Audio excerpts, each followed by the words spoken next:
की तरफ से यकीनन और मदद आएगी। रास्ते में कांटे होंगे तो यकीनन उन कांटों से और खाक और खून के दरियाओं से गुजरने से ही हम अपने ईमान को मजबूत भी करेंगे और अपने भरोसे को भी, और साथ ही साथ हमारे दिलो दिमाग में एक नया एतमाद पैदा होगा। तो मेरी आप तमाम से गुजारिश है कि आप बरसों से दो पार्टी को कबूल किए और आपने उनको अपना वोट और उनको सत्ता दी। आज मजलिस और बीटीपी गुजरात की जनता के सामने एक विकल्प के तौर पर, एक अल्टरनेट पॉलिटिकल प्लेटफॉर्म के तौर पर आपके दरमियान में आ रही है। इसीलिए मैं आपसे अपील कर रहा हूं, गुजरात की आवाम से अपील कर रहा हूं, मैं खास तौर से आदिवासी भाइयों और बहनों से, हमारे मुसलमान भाइयों और बहनों से, हमारे दलित भाई और बहनों से और खास तौर से हमारे ओबीसी भाई और बहनों से अपील कर रहा हूं कि आप इस विकल्प की सरपरस्ती करिए, इसकी आप तायीद करिए। ये एक जो पौधा हम गुजरात में लगा रहे हैं, ये सिर्फ इलेक्शन की हद तक नहीं है।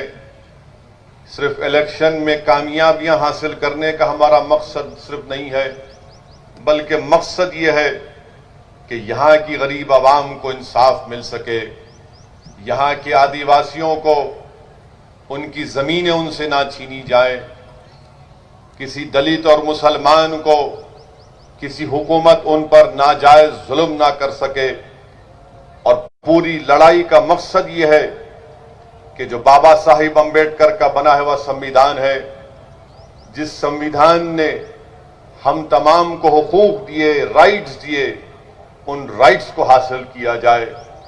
और मैं आपसे ये बताने आया हूं कि याद रखिए, हमारे मुल्क भारत की जमहूरियत की तल्ख हकीकत यह है कि अगर आप ये चाहते हैं कि आपसे इंसाफ मिले, अगर कोई आदिवासी चाहता है कि शेड्यूल 5 का इंप्लीमेंटेशन हो, अगर कोई मुसलमान ये चाहता है कि मुझे गैर जरूरी किसी झूठे इल्जाम में जेल में डालकर मेरी जवानी को सड़ा ना दिया जाए, अगर कोई दलित भाई हमारा ये चाहता है कि मुझे नक्सलाइट कहकर जेल में ना डाल दिया जाए, बल्कि बाबा साहेब अम्बेडकर के संविधान के तहत मुझे अपना हक मिले, तो याद रखो, सिर्फ नारे लगाने से, सिर्फ आंसू बहाने से, सिर्फ घुटन की जिंदगी गुजारने से या घर के दरवाजे और तनबियों को बंद करने से कोई आसमान से उतरकर या जमीन से निकलकर तुमको तुम्हारा हक नहीं देगा। भारत का संविधान आपसे ये कहता है कि अगर तुम हिम्मत वाले हो, अगर तुम्हारे सीनों में एक धड़कता हुआ दिल है, अगर तुम सिवाय अल्लाह के किसी से नहीं डरते, तो जमहूरियत में सालों सिर्फ वोट डालने वाले मत बनो, वोट हासिल करना भी अपना मकसद बनाओ। जिस दिन आप अपना वोट हासिल करेंगे, जब ये तमाम वंचित समाज अपना वोट हासिल करेंगे, तब जाकर हम बाबा साहिब अम्बेडकर ने संविधान में जिन 4 बातों का जिक्र किया था, जिसमें बाबा साहिब अम्बेडकर ने कहा था कि मैं तो संविधान बना चुका हूं, और बाबा साहिब अम्बेडकर ने कहा कि अब ये आदिवासियों पर, मुसलमानों पर, दलितों पर, ओबीसीयों पर मुनहसिर है कि अगर वो अपने ख्वाबों को पूरा करना चाहती हैं, तो तुमको जरूरी है कि मैं तुमको वोट डालने का हक भी दे रहा हूं और वोट हासिल करने का भी हक दे रहा हूं। भारत का संविधान, जो हमारे संविधान बनाने वालों ने हमसे क्या कहा कि अगर तुम लिबर्टी हासिल करना चाहते हो, आजादी हासिल करना चाहते हो, अगर तुम इक्वालिटी हासिल करना चाहते हो, मसावात हासिल करना चाहते हो, अगर तुम जस्टिस हासिल करना चाहते हो, इंसाफ, अगर तुम अटर्निटी हासिल करना चाहते हो, भाईचारगी, तो याद रखो तुमको अपने मुकद्दर के फैसले खुद करना पड़ेगा। और तुम अपने मुकद्दर के फैसले उस वक्त करोगे जब तुम एक सियासी ताकत बनोगे। तुम सियासी ताकत उस वक्त बनोगे जब तुम अपने वोट से अपने नुमाइंदों को कामयाब करोगे। और कौन तुम्हारे नुमाइंदे होंगे?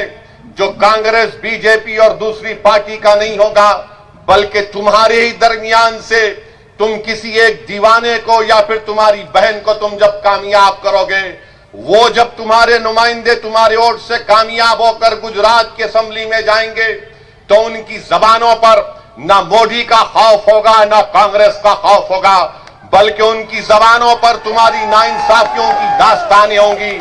उनकी जबानों पर इंसाफ की मुतालबा होगा। यही पैगाम देने के लिए हम आए हैं। यही पैगाम और हमारा मकसद एक ही है। इसीलिए आज हम छोटू भाई वसावा के साथ खड़े होकर उनसे कंधे से कंधा मिलाकर हम ये लड़ाई लड़ना चाहते हैं। मैं आपसे अपील कर रहा हूं कि आप ना सिर्फ इसमें साथ दीजिए बल्कि हमारे लिए दुआ करिए। और आपसे अपील कर रहा हूं, याद रखो, जमहूरियत में डरने से कुछ हासिल नहीं होता। जमहूरियत में सिर्फ खामोश बैठने से कुछ हासिल नहीं होता। याद रखो, जो सबसे ज्यादा आवाज लगाएगा उसी की आवाज सुनी जाएगी। जो रोएगा दुनिया उसको और दबाएगी। जो डर जाएगा इख्तिदार की कुर्सियों पर बैठने वाले उसको और डराएंगे। आप मुझसे सवाल करेंगे कि असदुद्दीन ओवैसी तुम क्या कह रहे हो कि जो डराएगा, जो डरता है उसको और डराया जाएगा, जो रोता है उसको और रुलाया जाएगा, और जो सबसे ज्यादा आवाज लगाएगा तो उसकी आवाज को सुना जाएगा। अय भरूच के जियालो, अय भरूच के मेरे शेरों जो तुम आज यहां पर जमा हुए, सुन लो मेरी इस बात को, सुन लो मेरी इस बात को।